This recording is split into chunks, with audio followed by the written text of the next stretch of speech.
मुश्किल नहीं है कुछ भी दुनिया में, तू जरा हिम्मत तो कर। ख्वाब बदलेंगे हकीकत में, तू जरा कोशिश तो कर। आंधियां सदा चलती नहीं, मुश्किलें सदा रहती नहीं, मिलेगी तुझे मंजिल तेरी, तू जरा कोशिश तो कर। राह संघर्ष की जो चलता है, वही संसार को बदलता है। जिसने रातों से जंग जीती है, जिसने रातों से जंग जीती है, सूर्य बनकर वही निकलता है, सूर्य बनकर वही निकलता है। एक बार फिर से स्टेट टॉपिक, राज्य टॉपिक, जिसमें विशेष रूप से स्कूल व्याख्याता में 4 प्रश्न आते हैं। कॉलेज व्याख्याता में तो कम से कम 10 प्रश्न इसमें से आए थे पिछले कॉलेज व्याख्याता के एग्जाम में। अपने आप में एक बहुत महत्वपूर्ण टॉपिक है स्टेट, जो काफी विस्तृत भी है, काफी व्यापक भी है और बहुत डिटेल में हम लोगों को इस टॉपिक को पढ़ना होता है।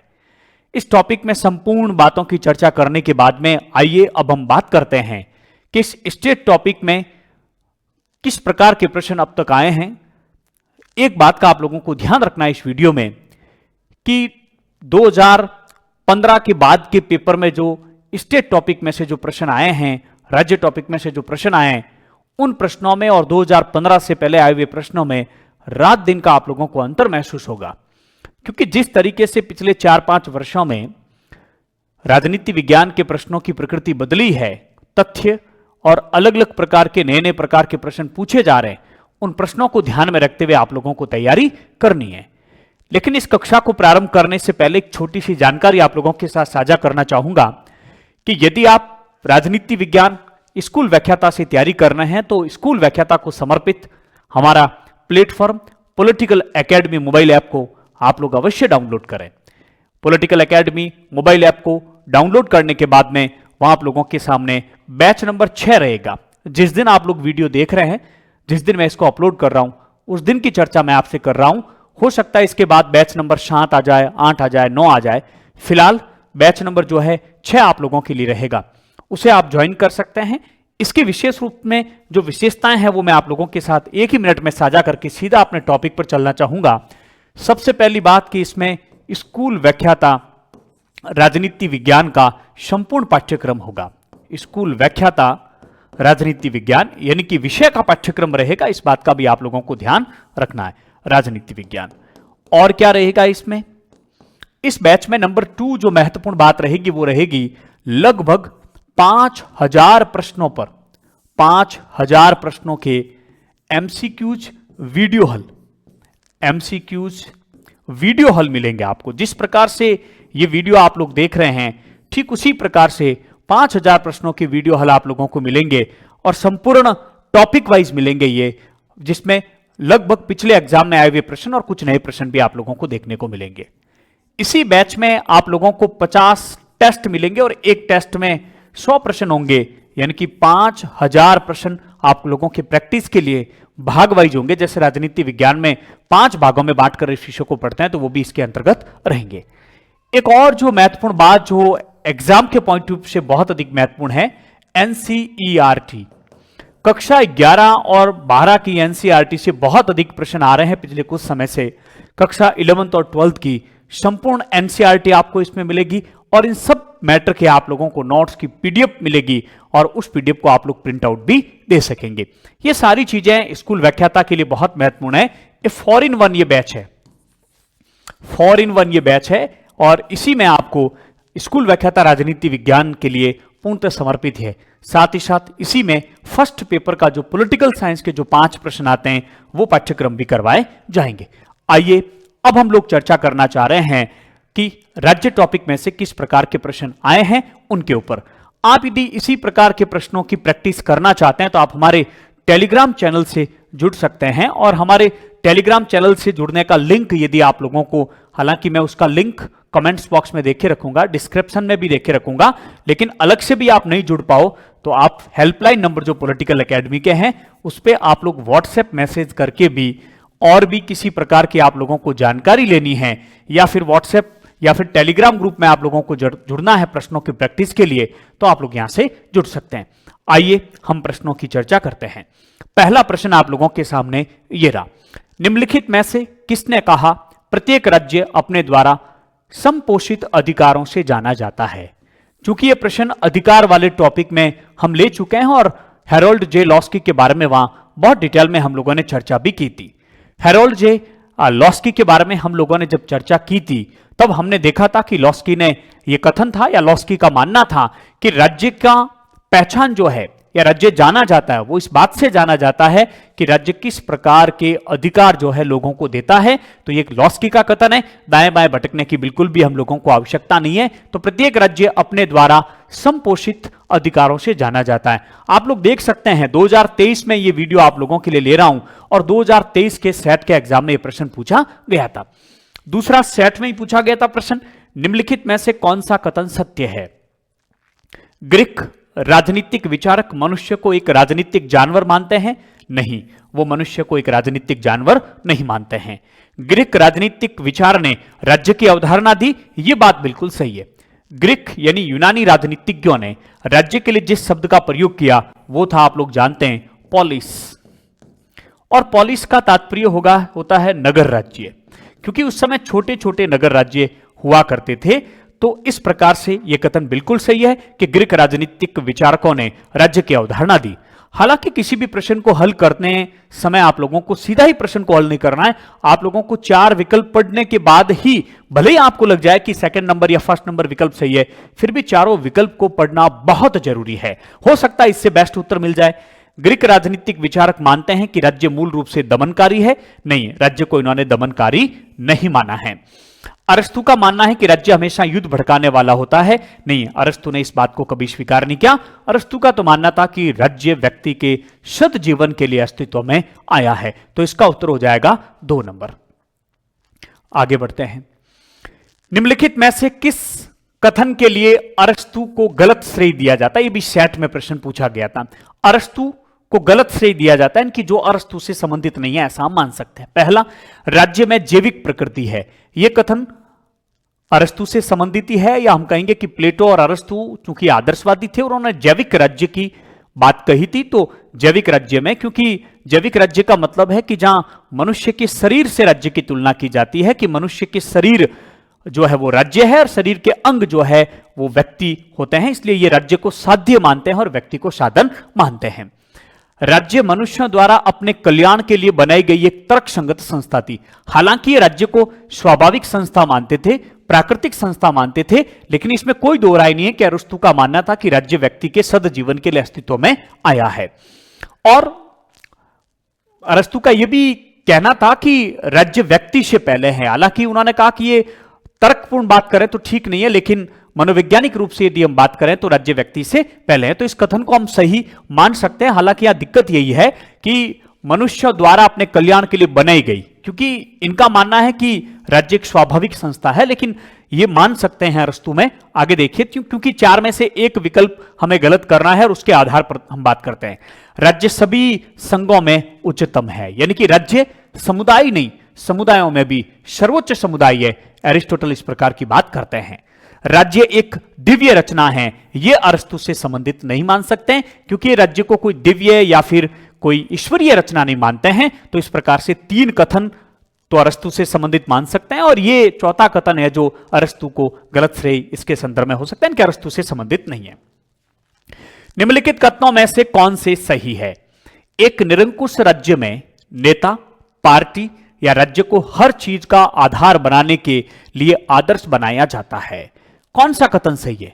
यह कथन बिल्कुल सही है, इसमें कोई दो राय नहीं है, क्योंकि जहां निरंकुश राज्य होता है, जहां तानाशाही शासन व्यवस्था होती है, जहां सत्तावादी शासन व्यवस्था होती है, वहां नेता चाहे हिटलर ले लीजिए, चाहे मुसोलिनी ले लीजिए, पार्टी चाहे कम्युनिस्ट पार्टी ले लीजिए आप लोग, या हिटलर में नाजीवाद ले लीजिए, इटली में फांसीवाद ले लीजिए। राज्य को चूंकि फांसी जो तानाशाही शासक होते हैं उनके लिए राज्य साध्य होता है और व्यक्ति साधन होता है। राज्य सर्वोच्च होता है और राज्य को ही वो ज्यादा महत्व देते हैं। उनका यह कहना होता है कि सब कुछ राज्य के अंदर ही है, राज्य से बाहर कुछ भी नहीं है। राज्य को हर चीज का आधार बनाने के लिए आदर्श बनाया जाता है, राज्य को ही सर्वश्रेष्ठ मानते हैं, राज्य को ही आदर्श मानते हैं। तो यह कथन बिल्कुल सही है, इसमें कोई दो राय नहीं है। आइए हम नीचे के कथनों को भी देख लेते हैं। एक लोकतांत्रिक समाज में समाज बुनियादी निर्माण खंड है। एक उदार राज्य में व्यक्ति को समाज के कल्याण के लिए सब कुछ त्याग देना चाहिए। नहीं, उदारवादी तो कहते हैं कि व्यक्ति को त्यागना कुछ नहीं, उदार राज्य वाले व्यक्ति की स्वतंत्रता पर अत्यधिक बल देते हैं और वो व्यक्ति को साध्य मानते हैं और राज्य को साधन मानते हैं। एक फांसीवादी राज्य में मानव जीवन की व्यक्तिगत परिवार द्वारा शासित होता है। देखिए, फांसीवादी राज्य में मानव जीवन व्यक्तिगत परिवार द्वारा शासित नहीं होता है। फांसीवादी जहां शासन होता है, चाहे वो नाजीवादी ले लीजिए, चाहे वो फांसीवादी ले लीजिए, चाहे जर्मनी का ले लीजिए हिटलर का, चाहे इटली का मुसोलिनी का राज्य ले लीजिए, ये सर्वसत्तावादी राज्य होते हैं और सर्वसत्तावादी राज्य में व्यक्ति का निजी जीवन भी राज्य के अधीन होता है और पूर्ण रूप से व्यक्ति राज्य के नियंत्रण में जीवन यापन करता है, उसकी निजी स्वतंत्रता नहीं होती है। तो यह भी इस संदर्भ में सही नहीं है। तो यह भी सही नहीं है, यह भी सही नहीं। इन दोनों में से यदि हम बात करें तो दोनों में से श्रेष्ठ विकल्प की हम बात करें तो 1 नंबर सही होगा।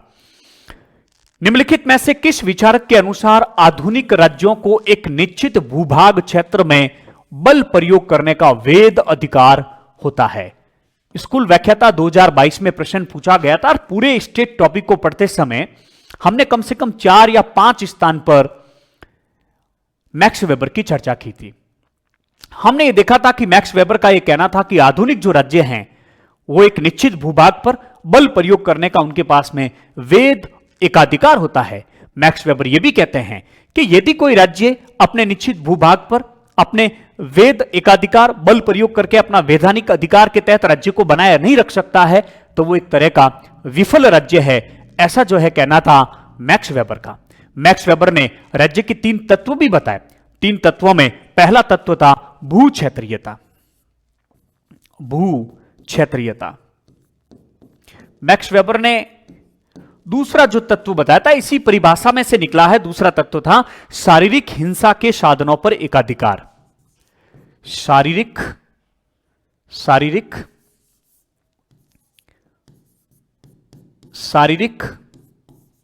हिंसा के साधनों पर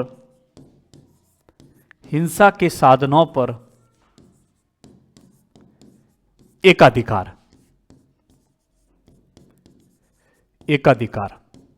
और तीसरा तत्व जो मैक्स वेबर ने बताया, मैं यहां लिख देता हूं, वो है वैधता। यानी कि राज्य एक निश्चित भू क्षेत्र में शारीरिक हिंसा के साधनों पर एकाधिकार रखता है। उसके पास में बल प्रयोग करने की शक्ति का एकाधिकार होता है और उसके पास में शक्ति वैधानिक रूप से होती है, वो बल प्रयोग कर सकता है। तो कहीं पर भी भटकने की आवश्यकता नहीं, सीधा इसका उत्तर होगा मैक्स वेबर। अगला प्रश्न, बदलती हुई परिस्थितियों के कारण राष्ट्र राज्य चाहे एकात्मक रहे हो या फिर संघात्मक रहे हो, पुलिस राज्य से लेकर लोक कल्याणकारी राज्य बन गए। यानी कि चाहे राज्य एकात्मक है चाहे संघात्मक है, चाहे पुलिस राज्य है, यानी कि राज्य चाहे एकात्मक हो या संघात्मक, यह महत्वपूर्ण बात नहीं है। चाहे राष्ट्र राज्य एकात्मक शासन वाले हैं चाहे संघात्मक शासन वाले हैं, पुलिस राज्य से लोक कल्याणकारी राज्य बन गए हैं। यानी कि वर्तमान के जो राज्य हैं वो पुलिस राज्यों से लोक कल्याणकारी राज्य में तब्दील हो गए हैं। पुलिस राज्य वह राज्य जो केवल सुरक्षा का कार्य करता है, जन कल्याण के कार्य नहीं करता। वह राज्य जो सीमित राज्य है, वह राज्य जो रात्रि प्रहरी राज्य है। पुलिस राज्य से लोक कल्याणकारी राज्य बन गए हैं और देश की आर्थिक खुशहाली का अंतिम उत्तरदायित्व केंद्र सरकार का हो गया है। चाहे एकात्मक शासन है चाहे संघात्मक शासन व्यवस्था है, कोई भी शासन व्यवस्था हो, देश की खुशहाली, देश के कल्याण की, देश के आर्थिक उन्नति की जो जिम्मेदारी है, जो उत्तरदायित्व है, वो केंद्र सरकार का हो गया है। यह हमारे भारत के संदर्भ में कथन कहा गया है टीटी कृष्णमाचारी के द्वारा। तो टीटी कृष्णमाचारी का कथन है, सीधा सीधा फैक्ट है, हालांकि मुझे किसी किताब में मिला नहीं है, आरपीएससी के द्वारा जारी की गई इस आंसर की के आधार पर ही मैं टीटी कृष्णमाचारी ये उत्तर आप लोगों को बता पा रहा हूं। अगला प्रश्न, किस पुस्तक में कहा गया कि मेरी आत्मा का निवास राज्य में है? हालांकि कथन भी, ये कहीं पर भी कथन नहीं आया जब हमने स्टेट टॉपिक को पढ़ा था, लेकिन जब हम संप्रभुता के टॉपिक की बात करेंगे, संप्रभुता में जब हम बहुलवादियों की बात करेंगे तो उस स्थिति में कथन आप लोगों को मिल जाएगा। प्रश्न इसमें आ गया तो हम इसके बारे में चर्चा कर लेते हैं। आप लोग जानते हैं कि Miss Follett, Mary Parker Follett, Mary Parker Follett, Mary Parker Follett की पुस्तक है the New State, the New State. The New State जो उनकी पुस्तक है, उस पुस्तक में इन्होंने लिखा है कि मेरी आत्मा का निवास जो है वो राज्य में है। ये पुस्तक है उनकी 1918 की। तो इसका उत्तर हो जाएगा the New State. Mary Parker Follett की पुस्तक है और उस पुस्तक में उन्होंने कहा था कि मेरी आत्मा का निवास स्थान राज्य में है। अगला, कौटिल्य। कौटिल्य के अर्थशास्त्र के किस अधिकरण में, ये 2022 के ही प्रश्न है, कौटिल्य के अर्थशास्त्र के किस अधिकरण में राज्य के 7 अंगों की विवेचना की गई है? हमने जब महत्वपूर्ण बिंदु का अध्ययन किया था अंत में स्टेट टॉपिक में, उस समय इस बात को आपके सामने स्पष्ट किया गया था कि कौटिल्य की जो अर्थशास्त्र है उसमें बहुत से अध्याय या बहुत से अधिकरण हैं। उन अधिकरणों में से जो मंडल योनि जो अधिकरण है, शायद 6 नंबर अध्याय होना चाहिए, तो ये जो मंडल योनि जो अधिकरण है उसमें राज्य के 7 अंगों का उल्लेख किया गया है। सीधा सीधा फैक्ट है, तथ्य है। हालांकि जब हम कौटिल्य टॉपिक पढ़ेंगे, भारतीय राजनीतिक विचारक पढ़ेंगे, तब बहुत डिटेल में इसके बारे में भी हम लोग चर्चा करेंगे। लेकिन प्रश्न यह भी आ चुका है कि वो 7 कौन कौन से राज्य के अंग बताते हैं कौटिल्य, तो मुझे लगता है उन 7 अंगों की चर्चा यहां पर आप लोगों के हो जानी चाहिए। स्वामी नंबर 1, अमात्य, स्वामी अमात्य। नंबर 3, जनपद, जनपद, दुर्ग, कोष, दुर्ग, कोष। 6 नंबर का जो तत्व बताया है वो आपके है दंड, और अंत में मित्र, दंड और मित्र। यह प्रश्न भी पूछा जा चुका है कि निम्न में से कौन से कौटिल्य के राज्य के जो है, जो उन्होंने 7 अंगों की जो चर्चा की थी वो है। तो आप लोग ऐसे याद रखें, स्वामी अमात्य, जनपद और दुर्ग, कोष और दंड, और अंत में सबसे महत्वपूर्ण आप लोगों के मित्र। तो मंडल योनि में इन अंगों का उन्होंने उल्लेख किया है। अगला प्रश्न, निम्नांकित विद्वानों में से किसने भारत के हस्तक्षेपकारी राज्य से नियामकीय राज्य में बदलाव का उल्लेख किया है? तो नियामकीय राज्य का उल्लेख, हस्तक्षेपकारी राज्य से नियामकीय राज्य का उल्लेख जो किया है 2018 स्कूल व्याख्याता में प्रश्न पूछा गया था, F.L. रुडोल्फ इसका जो है आंसर है। हालांकि यह भी किसी पुस्तक में मिला नहीं है, आरपीसी के आंसर की के आधार पर ही बता रहा हूं। और मैं इस प्रश्न के माध्यम से आपको एक संकेत यह देना चाहता हूं कि हम चाहे कितना भी क्यों ना पढ़ ले, कुछ एक प्रश्न ऐसे आएंगे जो आपकी रडार से बाहर रहेंगे, जिन प्रश्नों तक आपकी पहुंच नहीं हो पाएगी। हो सकता है कि पेपर आप लोग देकर आओ, तब उन प्रश्न पत्रों में जब प्रश्नों को हम देखें हमें भी उनके आंसर नहीं आएंगे, इसमें कोई दो राय नहीं, क्योंकि विषय बहुत विस्तृत है। इस प्रकार के प्रश्न जब आते हैं जो आपके बिल्कुल आसपास भी नहीं भटकते हैं या जिनके बारे में आपने कभी पढ़ा ही नहीं है, ये प्रश्न छोड़ने के लिए आते हैं। लेकिन हम अपने ऊपर नियंत्रण नहीं रख पाते हैं। हमारा ऐसा मानना होता है कि 4 में से एक विकल्प तो सही है ही, तो हम ऐसे प्रश्नों को जो है हल करके आ जाते हैं, अक्कड़ बक्कड़ बम्बे 100 करके जो है किसी भी विकल्प को करके आ जाता है। 90% इस प्रकार के प्रश्नों के उत्तर गलत होने की संभावनाएं रहती है। तो ऐसे प्रश्नों को हल करने से आप लोगों को बचना चाहिए। मैं ये संदेश देना चाह रहा था, इसलिए मैं प्रश्न लेके आया। मैं इस प्रश्न को हटा भी सकता था कि हमने इस टॉपिक को पढ़ते समय एल रुडोल्फ की कहीं चर्चा ही नहीं की, तो फिर इसका प्रश्न कैसे बन गया। यह आपके लिए मैसेज देने के लिए कि कुछ प्रश्न आप लोगों के लिए छोड़ने के लिए होते हैं। अगला प्रश्न, निम्नांकित विचारकों में से किस विचारक ने राज्य को एक नैतिक विचार, 2018 स्कूल व्याख्याता में प्रश्न पूछा गया था, किसने राज्य को एक नैतिक विचार और एक मानवीय आजादी की उच्चतम अभिव्यक्ति के रूप में देखा? पहली बात तो हेगल जो है, हेगल कह दीजिए, हेगल कह दीजिए, यह आदर्शवादी है। जो आदर्शवादी विचारक होते हैं वो राज्य को उच्चतम सत्ता स्वीकार करते हैं। उच्चतम राज्य एक उच्चतम या सर्वोच्च सत्ता होती है, सर्वोच्च इनकी दृष्टि में होता है। चूंकि जो आदर्शवादी होते हैं वो राज्य को एक नैतिक संस्था भी मानते हैं, नैतिक संस्था भी मानते हैं।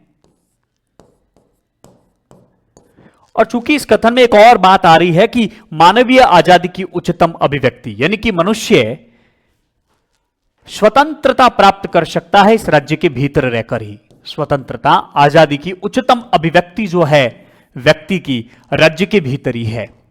किसके भीतर है? राज्य। क्योंकि ये राज्य को सर्वोच्च संस्था मानते हैं, इनके लिए राज्य ही महत्वपूर्ण है व्यक्ति की बजाय।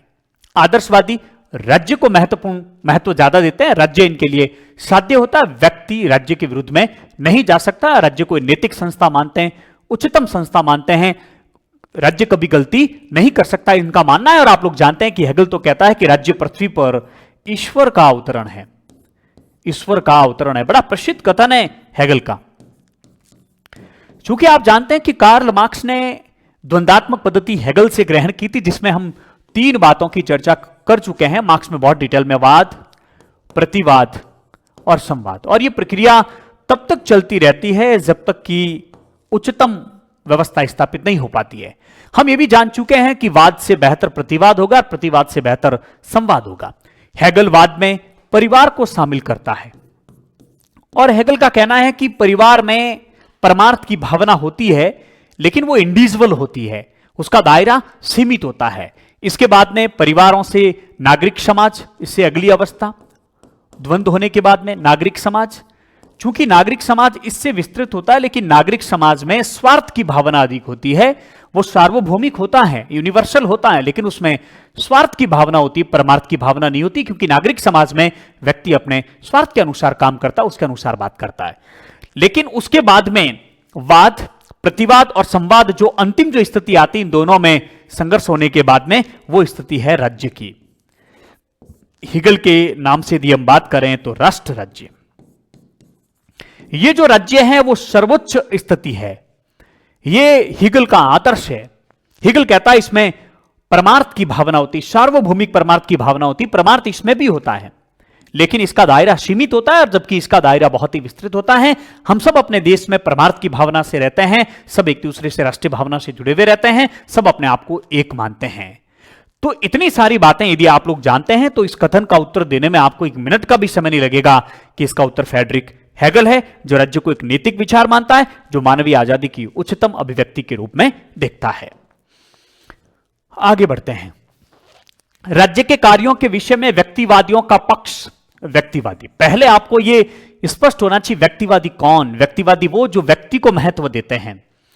जो उदारवादी है, शास्त्रीय उदारवादी है, नव उदारवादी है, जो व्यक्ति को अधिक महत्व देते हैं। जो अर्थशास्त्री, हर्बर्ट स्पेंसर दे दीजिए, डेविड रिकार्डो का नाम ले लीजिए, एडम स्मिथ का नाम ले लीजिए, जो व्यक्ति को अधिक महत्व देते हैं, जिनके लिए व्यक्ति साध्य है, जिनके लिए व्यक्ति साध्य है, वो जो व्यक्ति की स्वतंत्रता के अधिकारों को अधिक महत्व देते हैं, जो कहते हैं कि राज्य का आवश्यक बुराई है, आवश्यक है लेकिन बुराई है, जिनका मानना है कि व्यक्ति के कार्यों में राज्य को कम से कम हस्तक्षेप करना चाहिए या हस्तक्षेप नहीं करना चाहिए, केवल सुरक्षा का कार्य करना चाहिए। व्यक्तिवाद और उदारवाद आपस में काफी समानता इनमें देखने को मिलती है। राज्य के कार्यों के विषय में व्यक्तिवादियों का पक्ष किस वैज्ञानिक विचार से प्रभावित है? मानव उद्गम सिद्धांत नहीं, गति का नियम नहीं, जेरेमी बेंथम नहीं, कौन सा है? योग्यतम की विजय। आप लोग जानते हैं कि हर्बर्ट स्पेंसर ने डार्विन के सिद्धांत को आगे बढ़ाते हुए कहा कि राज्य को किसी प्रकार का कोई लोक कल्याणकारी कार्य नहीं करना चाहिए। हर्बर्ट स्पेंसर का मानना था कि योग्यतम उत्तरजीविता का सिद्धांत इन्होंने दिया था। योग्यतम उत्तरजीविता का सिद्धांत, योग्यतम उत्तरजीविता का सिद्धांत, यानी कि जो योग्य हैं वो जिंदा रहेगा, जो अयोग्य है उनको मर खप जाने दीजिए। राज्य को उनको किसी प्रकार की सहायता नहीं करनी चाहिए। यानी कि आज के समय जो राज्य के द्वारा जो लोक कल्याणकारी जो कार्य किए जाते हैं, हर्बर्ट स्पेंसर ने इसकी आलोचना की। हर्बर्ट स्पेंसर का मानना है कि राज्य को किसी प्रकार का कोई लोक कल्याणकारी कार्य नहीं करना चाहिए, शिक्षा, स्वास्थ्य या किसी प्रकार का कोई कार्य नहीं करना चाहिए। व्यक्ति को जो योग्य है, प्रतिस्पर्धा होगी, योग्य आगे बढ़ जाएंगे और जो योग्य वो पीछे रह जाएंगे या मर भी जाएंगे तो कोई दिक्कत नहीं। इस प्रकार की बात करते हैं हर्बर्ट स्पेंसर। और व्यक्तिवादी भी इसी से जो है वैज्ञानिक विचार से प्रभावित है, क्योंकि व्यक्तिवादी चाहते हैं कि राज्य व्यक्ति के जीवन में हस्तक्षेप नहीं करे, कम से कम आर्थिक क्षेत्र में हस्तक्षेप नहीं करे, राज्य केवल रात्रि प्रहरी राज्य के रूप में, सीमित राज्य के रूप में, पुलिस राज्य के रूप में कार्य करे, तो इसका उत्तर होगा योग्यतम की विजय। क्योंकि व्यक्तिवादी पूंजीवादी अर्थव्यवस्था का समर्थन करते हैं और पूंजीवादी अर्थव्यवस्था में उत्पादन और साधन वितरण के साधनों पर व्यक्ति विशेष का अधिकार होता है, राज्य अर्थव्यवस्था में हस्तक्षेप नहीं करता है। अगला प्रश्न, राज्य के कार्यों के समाजवादी सिद्धांत, स्कूल व्याख्याता 2018। राज्य के कार्यों के समाजवादी सिद्धांत के अनुसार राज्य है, चूंकि समाजवादी उत्पादन और वितरण के साधनों पर समाज के अधिकार का समर्थन करते हैं, चूंकि समाजवादी चाहते हैं कि आर्थिक क्षेत्र में राज्य को हस्तक्षेप करना चाहिए और राज्य को लोक कल्याणकारी कार्य भी करने चाहिए, जनहित के कार्य भी करने चाहिए। चूंकि समाजवादी का जुड़ाव जो है आधुनिक उदारवादी और समाजवाद काफी नजदीक है, सकारात्मक उदारवाद और समाजवादी काफी नजदीक है, और इनका मानना है कि राज्य एक आवश्यक अच्छाई है, राज्य की आवश्यकता भी है और अच्छाई भी है, क्योंकि राज्य व्यक्ति के हितों की सुरक्षा करता है। तो इनके अनुसार राज्य का आवश्यक बुराई है नहीं। व्यक्तिवादी उदारवादी, जो शास्त्रीय उदारवादी है, नव उदारवादी है, वो कहते हैं कि राज्य का आवश्यक अच्छाई है, राज्य एक नैतिक आदर्श है। राज्य एक नैतिक आदर्श कहते हैं आदर्शवादी एक सकारात्मक अच्छाई है। यह बात बिल्कुल सही है, राज्य एक सकारात्मक क्या है, अच्छाई है, एक आध्यात्मिक पक्ष की बात ये नहीं करते हैं। तो इस आधार पर जो है आपका उत्तर होगा राज्य एक सकारात्मक अच्छाई है। अगला प्रश्न, कार्ल मार्क्स ने नौकरशाही और शक्तिशाली राज्य की आलोचना की। चूंकि कार्ल मार्क्स तो राज्य का बहुत बड़ा आलोचक है, उनका तो कहना है कि राज्य शोषण का यंत्र है, राज्य एक वर्गीय संस्थान है, वर्गीय संस्था है जो पूंजीपतियों के हितों में काम करती है, उनके पास शोषण का एक बहुत बड़ा हथियार है। राज्य शोषण का यंत्र है, मार्क्स का बड़ा प्रसिद्ध कथन है। एंजल्स का कहना है कि राज्य एक दिन लुप्त हो जाएगा, और इसी प्रकार की बात लेनिन भी करते हैं। लेकिन कार्ल मार्क्स की एक पुस्तक है, और उस पुस्तक का नाम है 18th Brumaire of Louis Bonaparte. France के अनुभव के आधार पर मार्क्स कहते हैं, और इस एकमात्र पुस्तक में वो राज्य की स्वायत्तता की बात करते हैं, सापेक्ष स्वायत्तता की बात करते हैं कि ये एक ऐसी पुस्तक है जिसमें वो कहता है कि ऐसी परिस्थितियां आती है फ्रांस में कि इस समय राज्य किसी एक वर्ग के नियंत्रण में नहीं रहता है, और उस समय नौकरशाही काफी हावी हो जाती है। कार्ल मार्क्स नौकरशाही और शक्तिशाली राज्य की आलोचना करते हुए निम्नांकित में से किस रचना में सर्वहारा से इसे नष्ट करने के लिए कहते हैं? तो केवल एक ही रचना जिसमें राज्य की सापेक्ष स्वायत्तता की बात वो करते हैं, केवल एक ही रचना जिसमें वो कहते हैं कि राज्य दोनों समुदायों से जो है स्वतंत्र रहता है, ना तो पूंजीपतियों का उसके ऊपर एकाधिकार होता है, ना सर्वहारा वर्ग का एकाधिकार होता है। उसमें राज्य उस समय राज्य इन दोनों में समन्वय स्थापित करने की कोशिश करता है। लेकिन मार्क्स का कहना है कि इस समय नौकरशाही बहुत अधिक हावी होती है, अतः सर्वहारा वर्ग को इसे नष्ट कर देना चाहिए। क्योंकि कार्ल मार्क्स का आदर्श क्या था? राज्य विहीन, शोषण विहीन, वर्ग विहीन व्यवस्था। अगला, जेरेमी बेंथम के निम्नांकित में से किस अवधारणा को मिशेल फूको ने, जब हमने बेंथम को बढ़ा था उस समय हमने देखा कि बेंथम ने कई प्रकार के सुधार किए थे। उस सुधार में से एक जेलों में सुधार करने की उसने योजना दी थी, और उस योजना का नाम था पेनोप्टिन। ये जो पेनोप्टिन जो योजना उसकी थी, उसके अनुसार जेल को इस प्रकार से बनाना चाहिए कि जो जेल का जो अधीक्षक है उस सब की नजर में होने चाहिए वो, ताकि कोई एक दूसरे पर शोषण नहीं करे, किसी प्रकार की ऐसी कोई घटना घटित नहीं हो जिससे कि जेल का जो निरीक्षक है वो उसका ध्यान नहीं होना चाहिए। तो उस प्रकार की योजना जो दी गई थी उसे मिशेल फूको ने बुजुर्वा राज्य की संज्ञा दी थी। कैसे राज्य की संज्ञा दी थी? बुजुर्वा राज्य की संज्ञा दी थी कि ये ऐसा राज्य है जो उनके ऊपर निगरानी पूरी रखता है कि वो उससे उनके बिना या उनकी इजाजत के बिना कोई कार्य नहीं कर सकते हैं, या इस प्रकार की जो है पूंजीवादी या बुजुर्वा राज्य की दंड व्यवस्था की, ये बुजुर्वा राज्य की दंड व्यवस्था का उच्चतम रूप बताया था पेनोप्टिन। हालांकि उस समय डिटेल में चर्चा कर दी थी, यह प्रश्न रिपीट भी हुआ एक तरह से। एक विकासात्मक राज्य, असिस्टेंट प्रोफेसर वर्ष 2020 के दोनों पेपर में कम से कम 10 से 12 प्रश्न आए हैं इस टॉपिक में से, एक टॉपिक में से। आप इससे इस टॉपिक की अहमियत समझ लीजिए। एक विकासात्मक राज्य, हमने बहुत से राज्यों के बारे में चर्चा की, 30 से अधिक प्रकार के राज्य हम लोगों ने जाने थे। क्यों जाने थे इतने प्रकार के राज्यों की चर्चा? क्योंकि इस कक्षा में आप लोगों को महसूस होगा कम से कम 4 से 5 प्रश्न आप लोगों को अलग अलग प्रकार के राज्यों के बारे में मिलेंगे। विकासात्मक राज्य किसको कहते हैं? ऐसा राज्य जो आर्थिक विकास के लिए, आर्थिक समृद्धि के लिए अर्थव्यवस्था में हस्तक्षेप करता है, उसका उद्देश्य केवल आर्थिक विकास होता है, उसको हम कहते हैं विकासात्मक राज्य। विकासात्मक राज्य वह है जो को बढ़ावा देने के विशिष्ट उद्देश्य से आर्थिक जीवन में क्या करता है? हस्तक्षेप।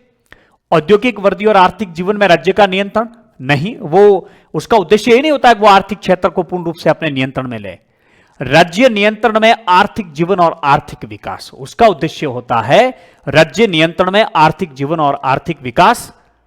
और तीसरा है औद्योगिक वृद्धि, और देखिए ये भी नहीं है, क्योंकि राज्य नियंत्रण में नहीं, राज्य के नियंत्रण में, ये तो बस नियंत्रण, पहले बात तो एक ही हुई दोनों, तो राज्य का नियंत्रण नहीं, बल्कि राज्य, विकासात्मक राज्य वह है जो औद्योगिक वृद्धि और आर्थिक विकास को बढ़ावा देने के लिए आर्थिक जीवन में क्या करता है? हस्तक्षेप करता है। तो इसका जो आपके उत्तर हो जाएगा वो हो जाएगा 3 नंबर उत्तर हो जाएगा। तो कितना नजदीक का प्रश्न है, देखिए हम लोग सोच लेते हैं कि राज्य, क्योंकि राज्य नियंत्रण की तो बात ही नहीं करते हैं। विकासात्मक राज्य आर्थिक और आर्थिक क्षेत्र में व्यक्ति को स्वतंत्र रखते हैं, लेकिन आर्थिक विकास के ध्येय से, औद्योगिक विकास के ध्येय से वो आर्थिक क्षेत्र में हस्तक्षेप करते हैं, लेकिन उनका उद्देश्य राज्य का पूर्ण रूप से नियंत्रण नहीं है। वो तो एक सामूहिक राज्य की उद्देश्य हो जाता है। वो एक तरह से हम कह सकते हैं कि साम्यवादी शासन व्यवस्था में इस प्रकार की स्थितियां देखने को मिलती है। तो सामाजिक पुनर्गठन भी नहीं आएगा, क्योंकि उनका उद्देश्य किसी प्रकार के जन कल्याणकारी कार्य ज्यादा करना नहीं होता है, वो तो पूंजीवादी राज्य में विश्वास करते हैं। निम्नांकित राज्य के वर्गीकरण में कौन सा विकासशील समाजों से संबंधित नहीं है? Assistant professor 2020। विभिन्न प्रकार के राज्यों की हमने चर्चा की, कौन सा विकासशील राज्यों से संबंधित नहीं हो सकता है? पहले तो हम देख लेते हैं कि किस किस प्रकार के राज्य थे। सबसे पहले हम बात करें तो जो नौकरशाही सत्तावादी राज्य होता है, उसमें व्यक्ति का निजी जीवन भी राज्य के अधीन होता है। व्यक्ति का निजी जीवन भी राज्य के अधीन होता है, निजी जीवन भी राज्य के अधीन होता है, यानी कि व्यक्ति पूर्ण रूप से राज्य के अंतर्गत होता है, न केवल आर्थिक, न केवल राजनीतिक, बल्कि उसका निजी जीवन के ऊपर भी राज्य का नियंत्रण होता है, जिन्हें हम नौकरशाही सत्तावादी राज्य कहते हैं। दूसरा विकासात्मक राज्य वो होता है जो आर्थिक क्षेत्र में आर्थिक व औद्योगिक विकास के उद्देश्य से हस्तक्षेप करता है, अभी हमने चर्चा की। तीसरा वेबेरियन राज्य जो मैक्स वेबर की परिभाषा पर खरा उतरता है, मैक्स वेबर। और मैक्स वेबर ने क्या कहा? राज्य वह जिसका एक भू क्षेत्र हो, क्षेत्रीयता हो, राज्य वो जिसका हिंसा के साधनों पर एकाधिकार हो, और यह एकाधिकार उसका पूर्ण रूप से क्या होता है? वैधता पूर्वक होता है। रेंटियर राज्य किसको कहा जाता है? रेंटियर राज्य उन राज्यों को कहा जाता है जिस राज्य की पूरी व्यवस्था ही किराए से आने वाली आय से प्राप्त होता है।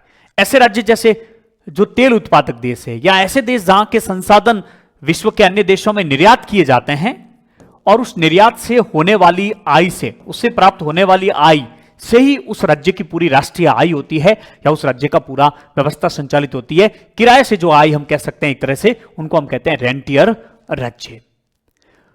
तो रेंटियर राज्य विकसित राज्य नहीं है, वो विकासशील राज्य भी हो सकते हैं, और विकासशील राज्य ही है। विकासात्मक राज्य तो विकास करने के लिए प्रयासरत रहता है, जिसको भी हम विकासशील राज्य कहते हैं। नौकरशाही सत्तावादी भी जहां नौकरशाही होती हावी होती है, जहां तानाशाही शासन व्यवस्था होती है, उसको भी हम विकासशील राज्यों में शामिल कर सकते हैं। लेकिन जो वेबेरियन राज्य है, जो मैक्स वेबर की परिभाषा पर जो खरे उतरते हैं, ये विकसित राज्यों की श्रेणी में भी आ सकते हैं। विकासशील में भी ये तीनों स्थितियां हो सकती है, लेकिन विकसित में भी हो सकती है विकासशील के साथ में। तो उसके आधार पर, सर्वश्रेष्ठ उत्तरों के आधार पर यह उत्तर इसका मान्य होगा। निम्नांकित में से किसने राज्य का वैकल्पिक नव बहुलवादी विचार दिया? बहुलवादी विचार क्या है?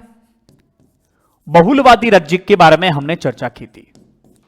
बहुलवादी राज्य वो जो राज्य को एक निर्णायक की भूमिका में रखते हैं, जो राज्य को रेफरी की भूमिका देते हैं, जो राज्य को एम्पायर की भूमिका देते हैं, यानी कि राज्य एकदम निष्पक्ष होता है, विभिन्न प्रकार के लोग राज्य में निवास करते हैं, विभिन्न समुदायों के बीच में समन्वय स्थापित करके निष्पक्ष निर्णय देता है और राज्य निष्पक्षता पूर्वक अपना कार्य करता है, ऐसा कहना है बहुलवादी राज्य के समर्थकों का। बहुलवादी राज्य की आलोचना करते हैं नव बहुलवादी। कौन करते हैं? नव बहुलवादी। और ये नव बहुलवादियों का कहना है कि राज्य निष्पक्ष एम्पायर की भांति नहीं रह पाता है। जो व्यावसायिक समूह हैं, व्यावसायिक जो बड़े बड़े समूह होते हैं या जो बड़े बड़े उद्योगपति जो होते हैं, ये राज्य की नीतियों को प्रभावित करते हैं और राज्य अनेक बार इनको ध्यान में रखते हुए निर्णय लेते हैं। किसका कहना है? नव बहुलवादियों का कहना है। और उन नव बहुलवादियों की हम चर्चा करें तो उसमें जेके गैलब्रेथ का नाम आता है, चार्ल्स लिंड ब्लॉम का नाम आता है। तो ये दोनों जो है नव बहुलवादी है। विल्फ्रेड पेरेटो इसके अंतर्गत नहीं आते हैं। अभिजनवादियों में हम चर्चा करेंगे लोकतंत्र में विल्फ्रेड पेरेटो का। तो इसका उत्तर हो जाएगा आपके ए और बी। ये भी 2020 का। इसके बारे में हमने चर्चा की थी नव बहुलवादियों को, आपको याद आ रहा है तो।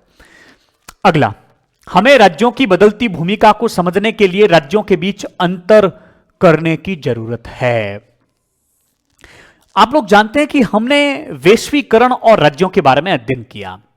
राज्य के निर्माण के बारे में हमने चर्चा की, राज्य की वापसी के बारे में चर्चा की, वैश्वीकरण और राज्य के बारे में हमने चर्चा की। वैश्वीकरण में राज्य की बदलती भूमिका के बारे में हमने चर्चा की। गैर अभिनेता के रूप में अन्य अंतर्राष्ट्रीय संगठन और अंतर्राष्ट्रीय जो संस्थाएं हैं, या हम कह सकते हैं बहुराष्ट्रीय संस्थाएं, उनकी बढ़ती हुई भूमिका के बारे में हम लोगों ने चर्चा की। वहां पर हमने माइकल मान के बारे में चर्चा की थी, यदि आप लोगों को याद आ रहा है तो। और माइकल मान का बड़ा महत्वपूर्ण कथन था कि वैश्वीकरण के कारण प्रत्येक राज्य की स्थिति में अंतर आ गया है। अमेरिका की तुलना में जो लैटिन अमेरिकी जो देश हैं या अफ्रीकी जो देश हैं, इन देशों को वैश्वीकरण का जो है प्रभाव अलग अलग पड़ता है। माइकल मान का कहना है कि ताकतवर जो शक्तिशाली जो देश हैं और जो कमजोर देश हैं, इन दोनों पर वैश्वीकरण के अलग अलग प्रभाव पड़ते हैं। और उन्होंने स्पष्टतः इस बात को लिखा था कि वैश्वीकरण से जो शक्तिशाली देश है उनको ज्यादा लाभ होता है और कमजोर राज्यों को उसका कम लाभ होता है या उनको नुकसान होता है। कक्षा 12th के एनसीईआरटी में हमने जब 9वें अध्याय की चर्चा की, वैश्वीकरण, एक ही वीडियो है, आप लोग देख सकते हैं, यूट्यूब पर भी मिल जाएगा वो। उसमें हमने स्पष्टतः चर्चा की कि वैश्वीकरण के प्रभाव जो है, आर्थिक प्रभावों की हमने चर्चा की। आर्थिक प्रभाव में जब हमने नकारात्मक प्रभावों की चर्चा की तो हमने देखा कि कमजोर राज्यों को बड़ा नुकसान हो रहा है। वैश्वीकरण से केवल और केवल विकसित देशों को लाभ मिलता है। यानी वैश्वीकरण के प्रभाव एक तरफा नहीं है या एक जैसे प्रभाव नहीं, वैश्वीकरण के प्रभाव अलग अलग देशों में अलग अलग प्रकार के पड़ते हैं। और इसी प्रकार की बात करते हैं माइकल मॉन कि हमें राज्यों की बदलती भूमिका को समझने के लिए राज्य के बीच अंतर करने की जरूरत है। क्या अंतर करने की आवश्यकता है? कि जो शक्तिशाली जो राज्य है, जिसमें वो अमेरिका का उदाहरण देते हैं, शक्तिशाली यूरोपीय राज्यों की बात करता है वो, और जो दक्षिणी अमेरिका और अफ्रीका के जो कमजोर राज्य हैं उनकी वो बात करता है। यूरोपीय राज्यों की बात करता है शक्तिशाली, और इधर दक्षिणी अमेरिका और अफ्रीकी राज्यों की बात करता है। उनका कहना है कि वैश्वीकरण का प्रभाव सब पर अलग अलग पड़ा है, इसलिए कुछ राज्य मजबूत तो कुछ क्या हुए हैं, कमजोर हुए हैं। ये बात किसकी है? माइकल मॉन की है। माइकल मॉन ने आईईएमपी का मॉडल भी दिया, हमने चर्चा की थी। आईईएमपी, आई यानी आइडियोलॉजिकल, ई यानी इकोनॉमिक, एम यानी मिलिट्री और पी यानी पॉलिटिकल। ये एक मॉडल भी उनका है। चारों शब्दों का यदि प्रश्न पूछ लिया जाए, आईईएमपी मॉडल किससे संबंधित है? आपका उत्तर होना चाहिए माइकल मॉन से संबंधित है। अगला, निम्नांकित में से, अच्छा, फ्रैंक की बात करें तो उन्होंने विकासशील राज्यों के संदर्भ में केंद्र और परिधि की बात कही थी। केंद्र किस प्रकार से केंद्र परिधि का शोषण करती है, या विकसित राज्य किस प्रकार से विकासशील राज्यों का शोषण करते हैं, उसके बारे में हमने चर्चा की थी। डेविड हेल्ड के बारे में भी हमने देखा था कि राज्य के 5 चरण कैसे बताते हैं, प्रकार, विशेषताओं के बारे में बात की थी। अगला, निम्नांकित में से कौन यह तर्क देता है कि पूंजीपति राज्य का उपयोग समाज में वर्चस्व के साधन के रूप में करते हैं। यानी पूंजीपति राज्य का उपयोग समाज में अपना वर्चस्व स्थापित करने के साधन के रूप में करते हैं। यह बात तो कहनी थी रॉल्फ मिलीबैंड की। रॉल्फ मिलीबैंड ने यह बात क्यों कही? क्योंकि आप लोग जानते हैं कि हमने मार्क्स में 2 बात की थी, एक तो उपकरणवादी राज्य, उपकरणवादी राज्य, और ये जो उपकरणवादी जो राज्य है इसके समर्थक कौन थे? फिर हमने बात की थी संरचनात्मक राज्य का सिद्धांत, संरचनावादी राज्य का सिद्धांत। इन दोनों के बारे में हमने चर्चा की थी। ये जो है वो मानते हैं राज्य एक शोषण का यंत्र है, और इनमें कौन? कार्ल मार्क्स हो सकता है, या मार्क्स को तो छोड़ देते हैं तो हम एंजल्स को इसमें ले सकते हैं। इसी में हमने लिया था रॉल्फ मिलीबैंड को, इसी में हमने लिया था पॉल स्वीजी को, पॉल स्वीजी।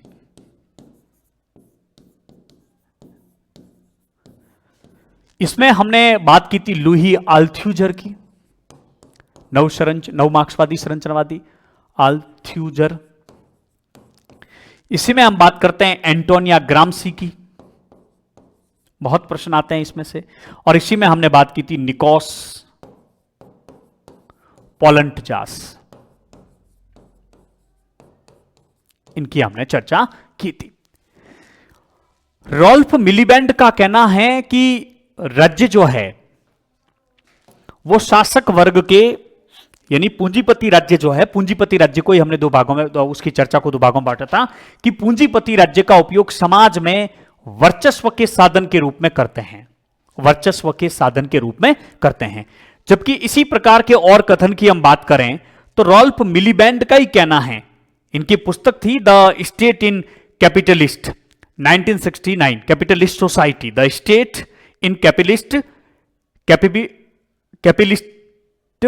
सोसाइटी 1969, उसमें ये लिखते हैं कि राज्य शासक वर्ग का एजेंट या साधन है। राज्य शासक वर्ग का एजेंट है या फिर साधन है, यह बात कही थी। और यह मिलीबैंड का कथन है। पॉल स्वीजी का कहना था कि राज्य शासक वर्गों के हाथ में उपकरण है। इन्होंने कहा था राज्य शासक वर्ग के हाथ में उपकरण है, के हाथ में उपकरण है। तो शासक वर्ग के हाथ में उपकरण की बात कौन करते हैं? पॉल स्वीजी। जबकि यहीं पर लेनिन के कथन की चर्चा कर लेनी चाहिए। वो कहते हैं कि राज्य शोषित वर्ग के उत्पीड़न के लिए उपकरण है। लेनिन राज्य शोषित वर्ग के उत्पीड़न का उपकरण है। बहुत छोटा छोटा अंतर है और तीनों कथन को आप लोगों को ठीक से देखना होगा। मिलीबैंड कहते हैं कि राज्य शासक वर्ग का एजेंट या साधन है। पॉल स्वीजी कहते हैं कि राज्य शासक वर्ग के हाथ में उपकरण है। लेनिन कहते हैं कि राज्य शोषित वर्ग के उत्पीड़न का उपकरण है। और मिलीबैंड का ही कहना है कि पूंजीपति राज्य का उपयोग समाज के वर्चस्व के साधन, ये साधन यहीं से निकला है। देखिए हूबहू लैंग्वेज आए ये कोई जरूरी नहीं है, थोड़ा बहुत 19-20 आ सकती है। तो इसका उत्तर हो गया आप लोगों के रॉल्फ मिलीबैंड। आगे देखिए, निम्नांकित विचारकों में से कौन समाजवादी बहुलवाद की सिफारिश करता है? वापिस आज यही चर्चा कर लेते हैं।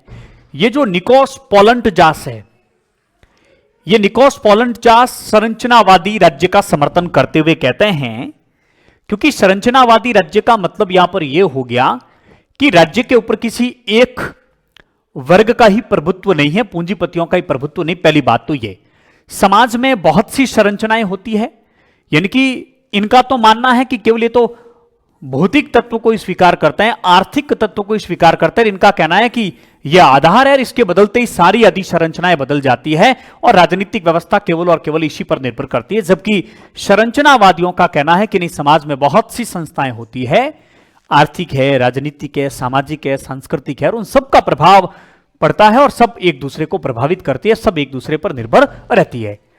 निकोस पोलंटजास का बहुत महत्वपूर्ण कथन है कि राज्य सत्ता पर अधिकार होने के लिए या राज्य सत्ता संचालित करने के लिए राज्य सत्ता को अपने अधिकार में लेने के लिए जरूरी नहीं है कि आर्थिक सत्ता पर स्वामित्व हो। आर्थिक क्षेत्र पर स्वामित्व हो जरूरी नहीं है। केवल आर्थिक क्षेत्र पर यदि नियंत्रण ही हो जाए, क्या हो जाए? यदि नियंत्रण ही हो जाए, आर्थिक साधनों पर स्वामित्व होना जरूरी नहीं है, उनके ऊपर यदि नियंत्रण भी हो जाता है तो भी राज्य सत्ता का संचालन किया जा सकता है। इसलिए इन्होंने एग्जाम्पल भी देते हैं कि जो समाजवादी देश हैं वहां शासन करने वालों के हाथ में आर्थिक सत्ता, आर्थिक तत्वों पर उनका स्वामित्व नहीं होता है, लेकिन उनका आर्थिक क्षेत्र पर नियंत्रण होता है, अतः वो शासन व्यवस्थाएं संचालित करते हैं, इसलिए इनको बहुलवादी समाजवादी कहा जाता है। तो निम्नांकित में से कौन से विचारक समाजवादी बहुलवाद की सिफारिश करता है, जिससे उसका अर्थ राज्य के लोकतांत्रिकरण से है? तो उनका उत्तर होगा निकोस पोलैंड जास। अंग्रेजी में नाम देख लेना, या पाउलंट जाट नाम, टाज नाम छपाए, सही नाम निकोस, वैसे अंग्रेजी हमने नोट्स में दे रखी है निकोस पोलैंड जास। ये नाम भी आप लोग याद रख सकते हैं। तो ये आप लोगों के हो गया है। अगला, जूलियस न्यायालय से संबंधित जो शब्दावली है वो है आप लोगों के आदिवासी समाजवाद। आदिवासी समाजवाद की चर्चा हमने की थी। ये समाजवादी है, तंजानिया के पहले राष्ट्रपति रहे हैं। इसके अलावा आदिवासी समाजवादी एंटोनिया ग्राम्सी की बात हम करते हैं, प्राधान्यता, हेजेमनी, प्राधान्यता या प्रधानता, वर्चस्व अंग्रेजी में हेजेमनी की बात करते हैं। इनका कहना है कि वैचारिक सांस्कृतिक हेजेमनी की ये बात करते हैं एंटोनिया ग्राम्सी। दो भागों में बांटते हैं, नागरिक और राजनीतिक समुदाय। अगला देख लीजिए, निम्नांकित में से किसने यह विचार प्रस्तुत किया कि फ्रांस में शासन प्रणाली की वैधता सुनिश्चित करने हेतु बोनापार्टवाद बुजुर्वा के एक हिस्से और सर्वहारा के एक हिस्से के बीच में अवसरवादी या लोक लुभावना गठजोड़ था? The 18th Brumaire of Louis Bonaparte, जो 1852 की जो पुस्तक है मार्क्स में, चूंकि हम पहले ही चर्चा कर चुके हैं कि वहां उन्होंने राज्य की सापेक्ष स्वायत्तता की बात कही थी। मार्क्स इसी पुस्तक में इस बात की चर्चा करते हैं कि जो फ्रांस में शासन प्रणाली है, एक ऐसा समय आया था बोनापार्ट के समय, बोनापार्टलिज्म जिसको उन्होंने कहा था, कि बुजुर्वा यानी कि राज्य पर किसी एक वर्ग का प्रभुत्व नहीं रहा था और राज्य का मुख्य कार्य था बुजुर्वा के हिस्से और सर्वहारा वर्ग के हिस्से के बीच में अवसरवादी या लोक लुभावन या आपस में समन्वय करना या उनके बीच में समन्वयता स्थापित करना। तो इस प्रकार की बात किसके द्वारा कही गई थी? कार्ल मार्क्स के द्वारा कही गई थी।